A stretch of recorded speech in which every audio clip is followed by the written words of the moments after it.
ओम शांति। एक अनोखी और अलौकिक जीवन कहानी।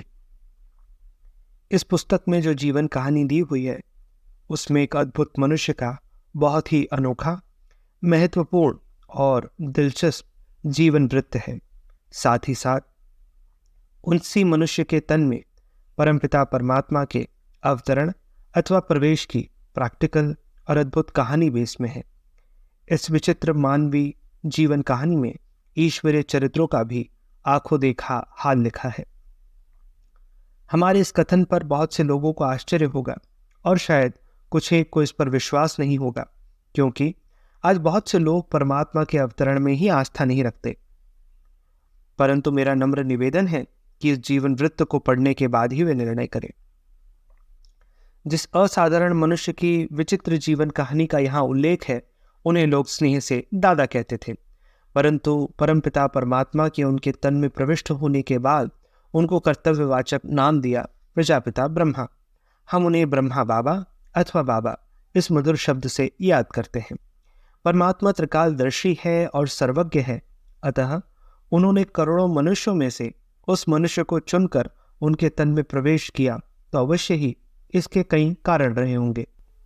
परमात्मा ने उस विशिष्ट पुरुष की अनेक जन्मों की कहानी हमें बताई भी है, जिससे स्पष्ट होता है कि वो सचमुच एक अद्भुत व्यक्ति थे।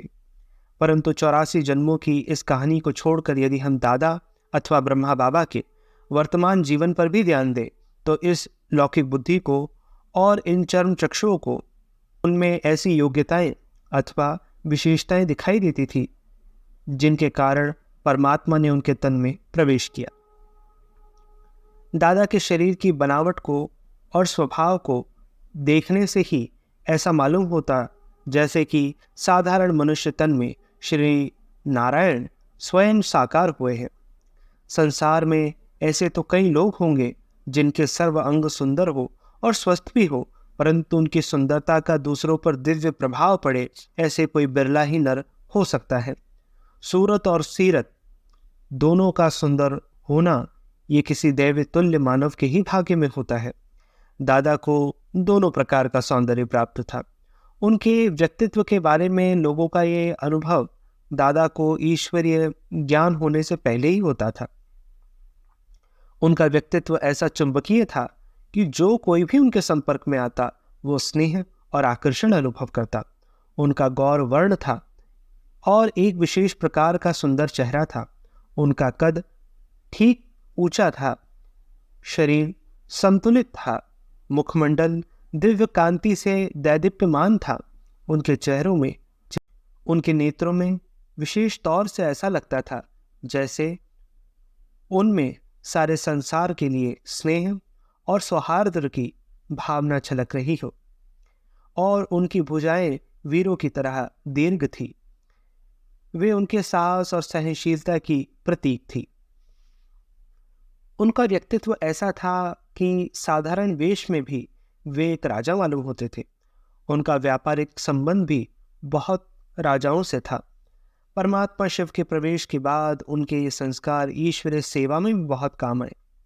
बाबा सदा रॉयल्टी से या राजकुलोचित रीति से ही ईश्वरीय सेवा करने का आदेश देते थे, परंतु उन्हें गरीब जीवन का भी अनुभव था, इसलिए गरीबों से उनकी विशेष सहानुभूति थी। वे कहा करते थे कि परमात्मा गरीब निवास है, अतः परमात्मा ने उन्हें इस कार्य के निमित्त बनाया, क्योंकि उन्हें गरीब जीवन से लेकर राजाई जीवन तक का अनुभव था और वे इसलिए सभी प्रकार के लोगों को ज्ञान से लाभान्वित करने की युक्ति जानते थे।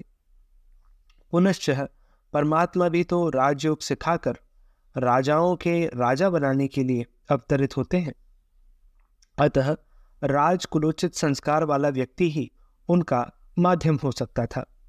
दादा को धन की, वैभवों की, सत्ता की जरा भी भूख न थी। वो बिल्कुल तृप्त थे, इसलिए वे दूसरों के संस्कारों को भी ऐसे बनाने में काम आए। वे सभी बच्चों को शिक्षा देते, बच्चे मांगने से मरना भला, कभी भी किसी से दान या चंदा चीरा न मांगना, क्योंकि आप दाता के बच्चे हो और राजाओं के राजा बनने वाले हो। दादा सच्चे राजाओं जैसा ही शिष्टाचार, आतिथ्य, उदारता, स्वच्छता आदि गुणों को धारण करने की शिक्षा देते थे। वे उदार चित्त इतने थे कि यदि कोई सखावत करना चाहे तो उनसे सीखे। वे एक एक आत्मा के कल्याण के लिए काफी धन का व्यय करने को तैयार रहते। दादा में दूसरी विशेषता ये थी कि उनके मन में सदा सभी के कल्याण की भावना बनी रहती थी। उनमें धर्म, जाति, देश, भाषा आदि के आधार पर भेदभाव न था। उनके मन में कभी किसी के प्रति वैर या विरोध की भावना का आविर्भाव नहीं हुआ। परमपिता परमात्मा की प्रवेशता से पूर्व जब उन्हें कभी ईश्वरीय ज्ञान का बोध नहीं हुआ था, तब भी जल की अंजलि देते समय स्वभाव से उनके मुख से ये शब्द निकलते थे, सभी आत्माओं के प्रति। जब वे गंगा में स्नान करते हुए डुबकी लगाते थे, तब भी वे कहते थे, सभी आत्माओं के कल्याण के लिए। पूर्व कल्प में सभी आत्माओं के धर्मपिता अथवा विश्व के प्रजापिता होने के कारण उनके ये स्वाभाविक संस्कार थे। परमात्मा भी विश्व का परम पिता है, उसे भी सभी आत्माओं का कल्याण करना होता है। अतः उसने ऐसे ही गुण कर्म स्वभाव वाले व्यक्ति के तन में प्रवेश किया। सुंदर शारीरिक रचना और उच्च संस्कारों के अतिरिक्त दादा की बुद्धि भी असाधारण थी। किन्हीं कर्मों के वश उनका जन्म एक साधारण घराने में हुआ था, परंतु वे अपनी मेधावी बुद्धि के आधार पर बिजली की रफ्तार से उन्नति की ओर बढ़े। जवाहरात का धंधा बहुत ऊंचा धंधा माना जाता और जवाहरात को पहचानने की अचूक बुद्धि हरेक को प्राप्त नहीं होती। दादा हीरो के ऐसे निपुण पारखी थे कि वे हीरो की पुड़िया को देखते ही उसका मूल्य 1 मिनट में बता देते थे कि व्यापारी दंग रह जाते थे। व्यापारी स्वयं जो हीरे आदि खरीदते थे, उनका मूल्य कराने के लिए वो दादा के पास ही ले जाते थे। दादा में व्यापार बुद्धि भी ऐसी चमत्कारी थी कि कुछ ही समय में बहुत से राजा महाराजा उनके ग्राहक बन गए।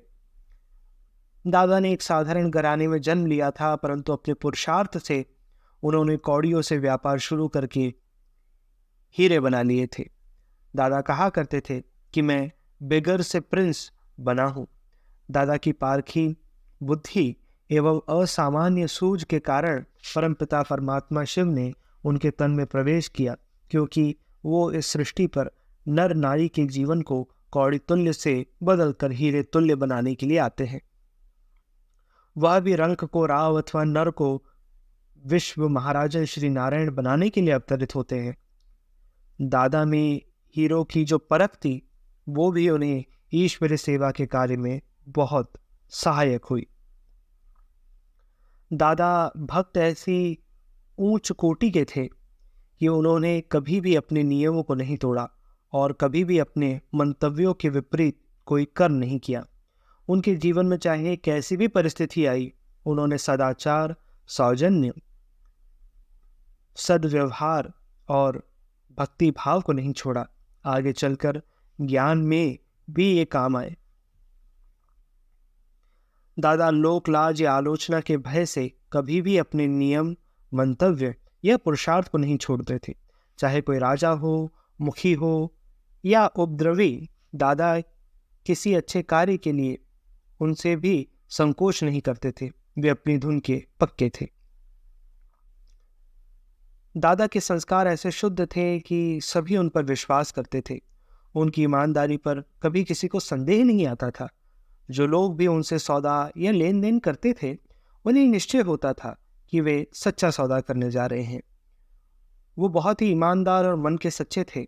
अतः उनके सच्चे होने के कारण ही सच्चे पर साहिब राजी हुए, अर्थात सत्य स्वरूप परमात्मा ने उनके तन में प्रवेश किया। कहाँ तक गिनाए दादा में कितने गुण थे कि वर्णन करना कठिन है। इस जीवन कहानी को पढ़ने से हमारे जीवन में भी अनेक दिव्य गुणों की धारणा होती है, अतः जीवन पवित्र होता है।